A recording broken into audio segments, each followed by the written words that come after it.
If I were to ask you to think about your good friends, the ones whom you like, and write down what do you like about them, 95% of the people will put down on number one, attitude.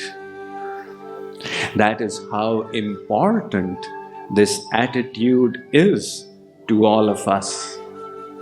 And with the proper attitude, we look on life in a completely different manner. How wonderful it is to possess such a positive attitude, where you get up every morning and think,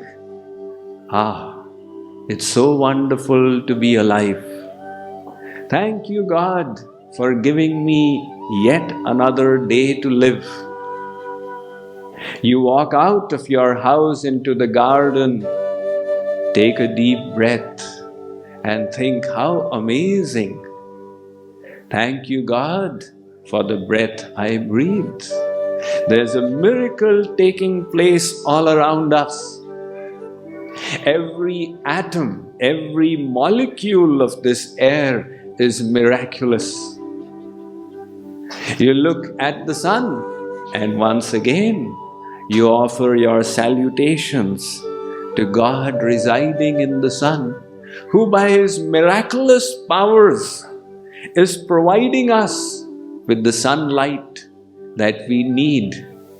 And then we go through life with that positive attitude. In this manner of thinking, the biggest difficulties and hardships never prevent anybody from succeeding. These people who have been the most successful in human history, despite having so many difficulties in life. Demosthenes was the greatest orator in the Western world. In his youth, he used to stutter. Despite that difficulty, his positive attitude carried him forth.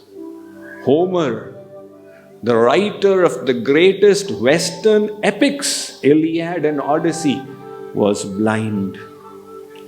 Julius Caesar was an epileptic. Charles Dickens was lame. Plato, the greatest philosopher of the Western Hemisphere, was a hunchback. If we look at the personalities in Indian history who achieved exceptional greatness, we have Surdas, who was born blind, and yet he wrote 25,000 poems in devotion to Lord Krishna. Mirabai was a widow, and she was oppressed by her relatives, yet she wrote such sweet poetry in devotion, which is celebrated all around India even today.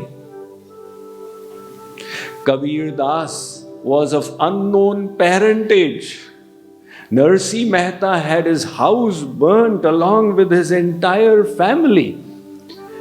But these difficulties did not prevent their souls from blossoming. This positive attitude leads to joy from within.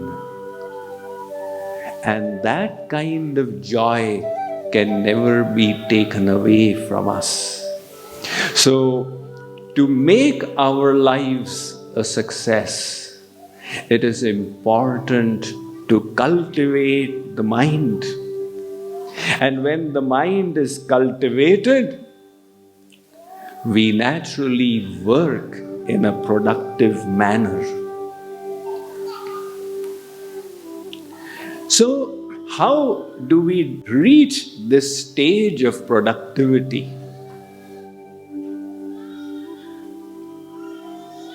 There was once a little boy He was only 5 years old.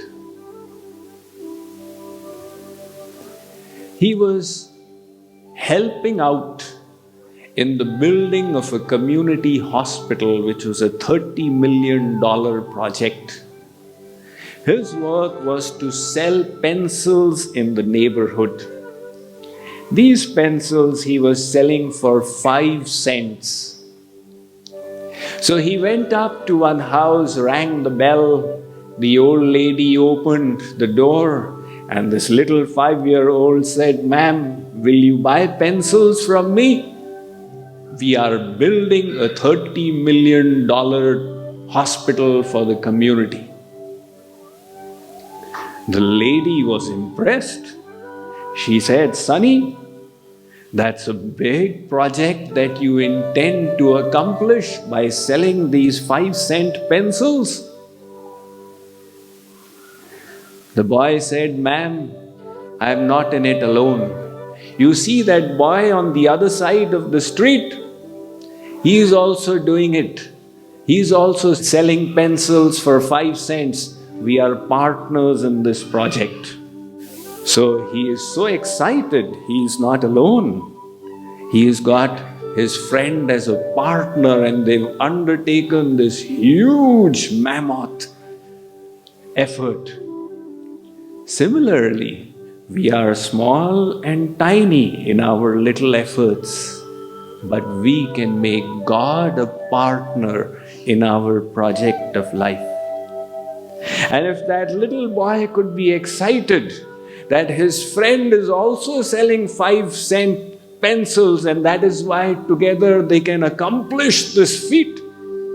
When God is our partner, what can we not accomplish?